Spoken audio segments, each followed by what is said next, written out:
Assalamu alaykum qarindoshlar. Uyg'ur sog'lomlik kanalına hoş geldinglar. Bugungi so'zlaydigan mazmunimiz qanday qilganda roza tutishni osonlashtirg'ili bo'ladi.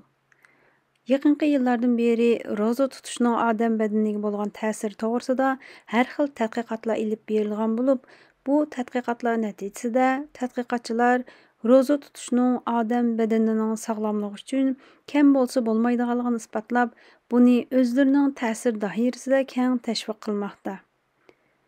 Biz musulmonlarmı aylarning sultoni bo'lgan Ramazon oyida bir oy roza tutamiz. O'xshamagan davlatlarning roza tutish vaqtining uzun qisqaligi shu davlatning jug'rafiyalik o'rniga qarab o'xshash bo'lmaydi. Masalan, yozda shimoldagi davlatlarda kunduzning vaqti uzun bo'lg'achqa, taxminan 20 soatdan ortiq vaqt roza tutish kerak bo'ladi. Buningga ba'zi kishilar bardoshlik bera olmasligi mumkin. Bundaq deyishimdagi sabab necha yilning oldida men bir musulmon xizmatdashimdan Ramazon oyingizga muborak bo'lsin, Ramazon oyingiz qanday ketyotidi deb so'rsam, bundaq uzun vaqt roza tutsam chiday olmayman, shunga Shvetsiyaning vaqtida og'zimni itaman, Makkaning iftor vaqtida og'zimni ochaman degan. Bundaq bo'lganda 4 soat burun iftor qilgan bo'ladi.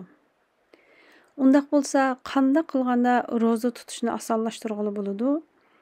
Buning uchun badandagi oksitosin degan hormonning miqdorini o'stirish orqali maqsadga yetkazib bo'ladi. Oksitosin bo'lsa muhabbat hormoni deb ataladi. Bu hormonni angliyalik Henry Dahl ismli doktor ham fiziologiya va dori tadqiqotchisi 1906-yili bayqagan. Bu hormon hipotalamusdagi nervi hujayralari tarafidan ishlab chiqarilib, nerva hipofizdagi qon tomirlar orqali badandagi qon tomir sistemasiga qo'yib berildi. Dastlabda bu hormonning bola tug'ish jarayonida ajratilib chiqarilganligini bayqagan. Balaning beshi bola yotqining bo'yniga tekkanda bu hormon ishlab chiqarilib, bola yotqining qisqarishiga sabab bo'ladi. Buni to'lg'oq deymiz. Bola yotqining qisqarishi bilan bola tövallab, balaning beshi bola yotqi bo'yniga texmo bakrak besim berdi. Bunun bilan bu hormon texmo ko'p ajratib chiqarilib, bola yotqining texmo kuchli qisqarishini keltirib chiqardi. Bu orqali to'lg'oq bag'ansiri kuchayib, bola tug'iladi. Bola tug'ilib bo'lgandan keyin bolani emitganda bo'lsa, bu hormon yana yuqorilab, sut bezi ishlab chiqargan sutning ajratilib chiqarishini ilgari suradi. Bunun bilan balaning emishi qulay bo'ladi. Shundaqla bola yotqining davomli qisqarib o'rniga tushishiga sabab bo'ladi. Shunga tug'ilgan bovoqni onasining emdirishining ham bovoqning sog'lom cho'ng bo'lishiga, ham onaning badanining asliga kelishiga foydasi bor.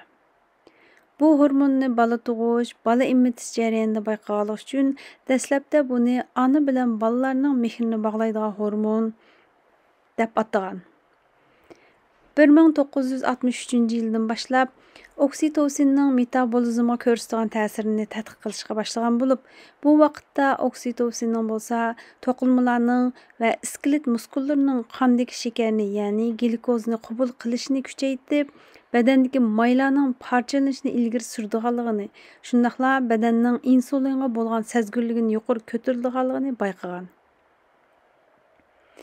Bu vaqtda har xil tajribalar ilib berilgan bo'lib, hayvonlar ustidan ilib berilgan tadqiqot natijasi bo'lsa, oksitosin yetarsiz bo'lganda normal ozuqlangan sharoitdami hayvonlarning bak samirib ketadiganligini ham jigarni may qaplash ig'ir bo'ladiganligini bayqagan.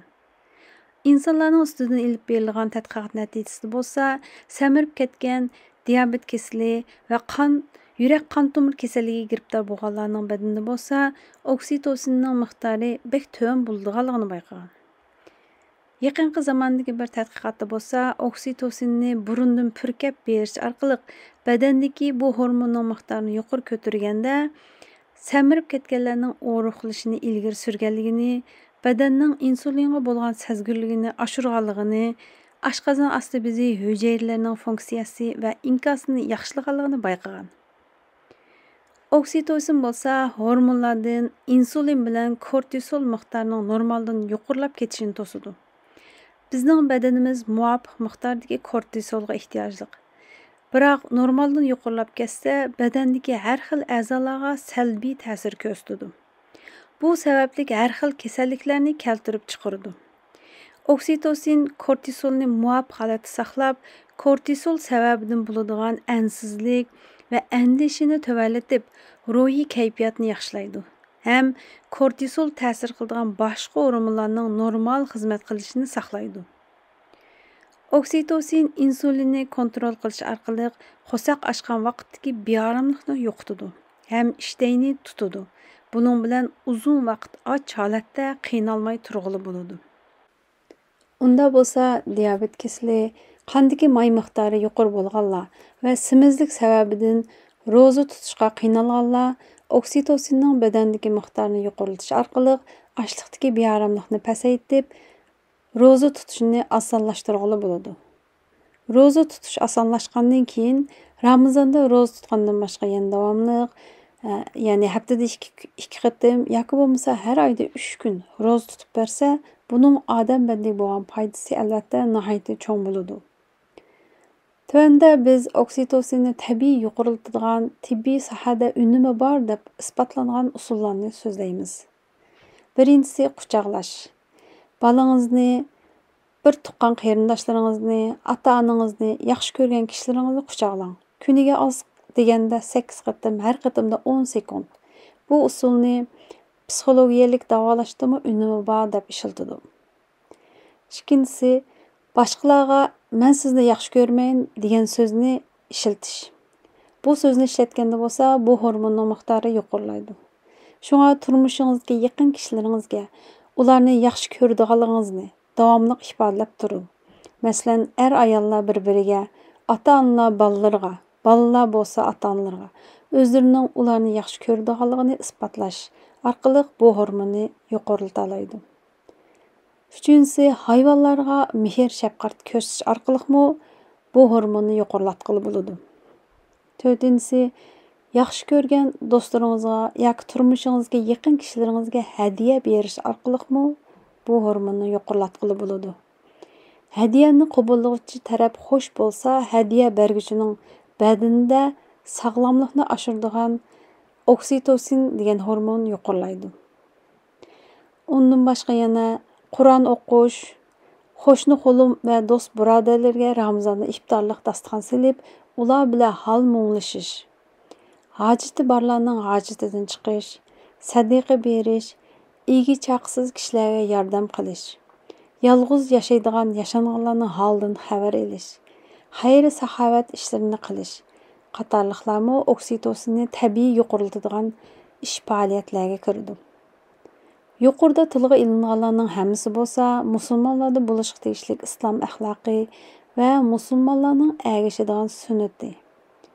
Biz Uyg'urlarda har Ramazon boshlanishdan oldida ko'nglini ranjitib qo'yganlar bir-biridan afv so'rab aplashadigan, bir-birlarining uylarida Ramazonda iftorlashadigan va hayitda billa hayitlashadigan odatlar bor. Bularning hammasi biz Uyg'urlardagi go'zal islom axloqi. Yuqorqidagi ishlarni qilish orqali badandagi foydali bo'lgan oksitosin hormonini yuqori ko'tarib, sog'lom bo'lish maqsadiga yetkazib bo'ladi ekan. Demak, ulug' Allohni rozi qilish uchun qilgan ibodatning natijasini bu dunyo va u dunyoda olgandan sirt yana badanimizni ibodat qilgan vaqtimizda sog'lomlashtirib bizni mukofotlaydi ekan.